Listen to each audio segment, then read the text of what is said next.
Setelah berbicara, dia dengan cepat mengulurkan tangan dan mengambil koper Tasya, dan berkata, "Konvoi ada tepat di luar pintu, ayo kita berangkat dengan cepat." "Baik." Tasya mengangguk dan buru-buru berkata kepada staf di sekitarnya. Semua orang cepat mengambil barang bawaannya, lalu naik mobil ke hotel. Waktu ketat, semua orang bergerak lebih cepat. Kelompok itu buru-buru memilah koper dan barang mereka, dan bersama dengan Tasya, menuju ke pintu keluar di bawah kepemimpinan Jeffy. Pada saat ini, di luar pintu keluar gedung jet perusahaan, lebih dari 10 mobil Rolls-Royce hitam dan 2 van diparkir dengan rapi. Panggung yang begitu megah mengejutkan anak-anak muda di tim. Karena gemar rendah hati dan tidak pernah menggunakan mobil mewah kelas atas seperti Rolls-Royce, sebagian besar stafnya tidak pernah memiliki kesempatan untuk mengendarai Rolls-Royce juga. Sekarang mereka melihat lebih dari selusin Rolls-Royce mengambil pesawat itu, satu persatu. Ada beberapa kegembiraan yang tak terkendali. Saat Jeffy memasukkan koper Tasya ke bagasi mobil utama, dia berkata kepada semua orang, "Cari mobil di dekat sini dan masuk. Kami memiliki banyak mobil dan luas. Satu mobil dapat menampung 2 atau 3 orang. Beberapa barang bawaan yang perlu dibawa ke hotel sulit dibawa sendiri oleh semua orang. Adapun perlengkapan yang perlu dikirim ke venue tinggal di sini saja. Saya telah mengatur 2 truk di belakang saya dan personel transportasi profesional. Ini akan membantu mengirimkan peralatan langsung ke tempat tersebut, sehingga dapat menghemat sedikit masalah juga." Sebagian besar tim yang dibawa oleh Tasya adalah perempuan, dan pengaturan Jeffy yang bijaksana dan hati-hati segera membuatnya mendapat banyak dukungan. Jadi, gadis-gadis itu bersorak, dan setelah berterima kasih kepada Jeffy, mereka masuk ke mobil di dekat situ. Jeffy memasukkan kopernya, dan berkata kepada Tasya, "Tasya, kamu bisa membawa mobil ini bersamaku.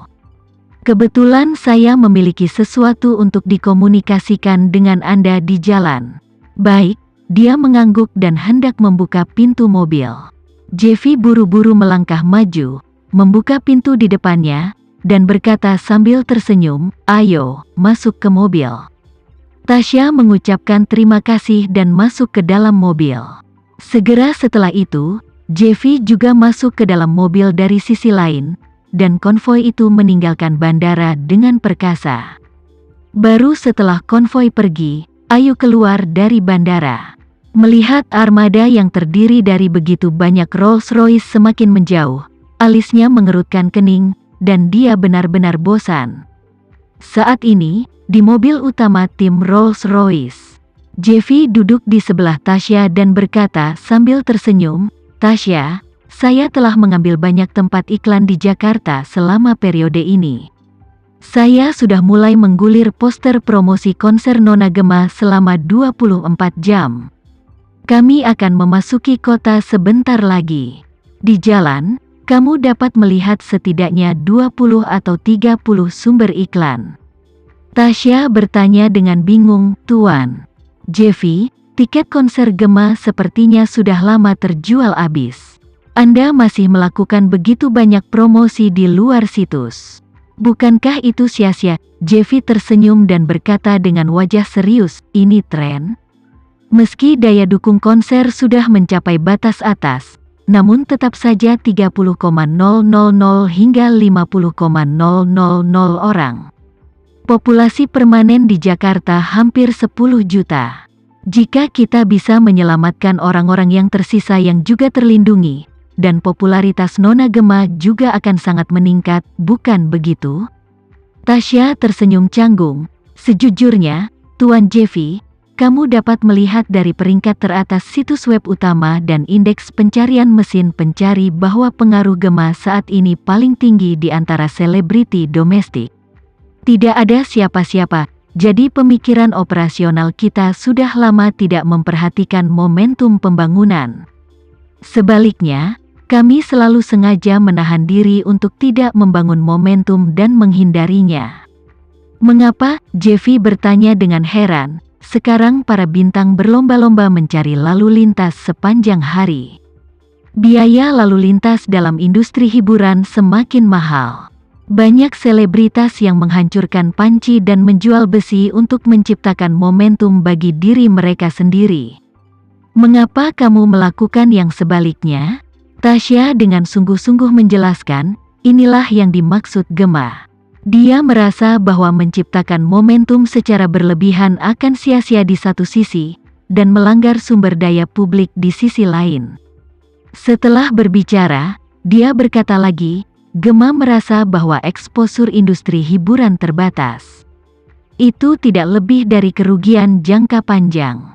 Jika dia mengumpulkan terlalu banyak lalu lintas sendirian, lalu lintas orang lain di industri hiburan akan terus berkurang, yang tidak adil bagi orang lain. Jeffy mendengar drum di dalam hatinya, dan bertanya dengan suara rendah, Tasya, saya dapat ruang iklan ini. Melihat ke belakang, Nona Gemma akan melihatnya. Bukankah dia akan marah? Tasya menyeringai, saya tidak bisa mengatakan ini dengan baik. Jeffy mengangguk sambil berpikir, dan berpikir, ada begitu banyak ruang iklan tanpa biaya. Jika efek balasannya muncul lagi, bukankah itu merugikan diri sendiri? Memikirkan hal ini, dia bertanya di sepanjang jalan, benar, kapan Nona Gemma akan datang ke sini? Tasya dengan hati-hati menjawab, saya benar-benar tidak tahu tentang ini. Gemma masih memiliki pekerjaan di Surabaya, dan dia tidak akan bisa datang ke sini sampai akhir dari pekerjaannya. Selain itu, dia biasanya bepergian dengan jet pribadi dan waktunya selalu tidak pasti. Jeffy mengangguk ringan, dan berkata sambil tersenyum, jika Anda dapat menghubunginya, Anda dapat memberitahu saya sebelumnya dan saya akan menjemputnya saat itu. Tasya setuju dan berkata, saya akan memberikannya kepada Gemma nanti. Baik, Jeffy tersenyum, dan berkata dengan sengaja, itu benar, saya mendengar bahwa Henzo datang ke Jakarta kemarin, dan dia disambungkan oleh seseorang begitu dia turun dari pesawat. Apakah kamu tahu siapa yang melakukannya? Tasya berkata, aku benar-benar tidak tahu ini. Faktanya, meskipun Tasya tidak tahu detailnya, dia pada dasarnya menebak bahwa Tama yang seharusnya melakukan ini. Oleh karena itu, dia tanpa sadar menatap Jeffy lagi, merasa lebih atau kurang simpatik padanya. Dia tahu bahwa Jeffy sangat repot mengejar Gemma. Tapi dia tahu lebih baik daripada Gemma tidak memiliki siapapun kecuali Tama di matanya.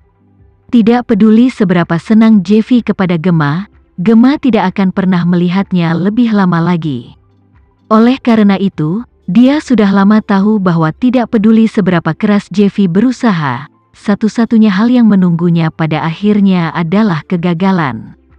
Sama sekali tidak ada kemungkinan kedua. Saat berbicara, dia tiba-tiba menerima dorongan di ponselnya. Dia mengeluarkan ponselnya dan membacanya. Itu adalah berita. Judulnya berbunyi, perusahaan pialang Henzo mengumumkan pengumuman pada pukul 7.30 pagi ini. Henzo telah mengumumkan bahwa dia akan sepenuhnya mundur dari industri hiburan dan akan segera pergi ke luar negeri untuk studi lebih lanjut. Tasya tiba-tiba berseru, lalu buru-buru mengklik untuk melihat detailnya. Jeffy juga bergegas mencari tahu. Dalam detail laporan ini, agensi Henzo mengklaim bahwa setelah mempertimbangkan dengan cermat, Henzo yakin bahwa dirinya tidak cocok untuk bertahan di industri hiburan. Sehingga ia berharap dapat fokus pada studinya dan pergi ke luar negeri untuk menempuh studi magister di bidang administrasi bisnis agar dapat sukses di masa depan. Bisnis keluarga sedang mempersiapkannya, jadi dia memutuskan untuk meninggalkan lingkaran hiburan secara permanen. Jeffy tiba-tiba tertawa saat melihat ini, dan berkata, saya pikir berita Henzo itu palsu. Dan memang benar dia tidak memiliki wajah untuk bertahan di industri hiburan. Video pengambilan kemarin masih menjadi yang paling banyak dicari. Semuanya ada di internet. Itu adalah ejekan yang luar biasa. Jika ini aku, Aku pasti tidak punya wajah untuk tetap berada di lingkaran ini. Tasya tersenyum sopan dan tidak mengatakan apa-apa. Namun, dia terkejut dengan metode Tama di dalam hatinya. Meski kekuatan keluarga Henzo tidak sebaik pria papan atas seperti Jeffy, ia bisa dibilang sebagai eselon 1 di Indonesia.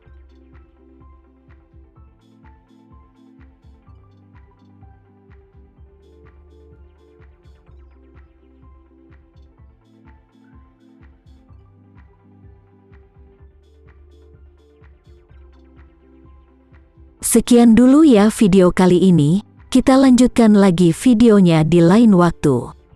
Oh iya, bagaimana menurut kalian? Semoga bisa sedikit menghibur kalian semua. Untuk teman-teman yang baru nonton, jangan lupa subscribe ya, hehehe.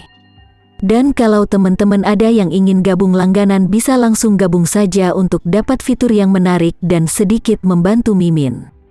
Terima kasih banyak sudah menonton, sampai jumpa lagi, bye.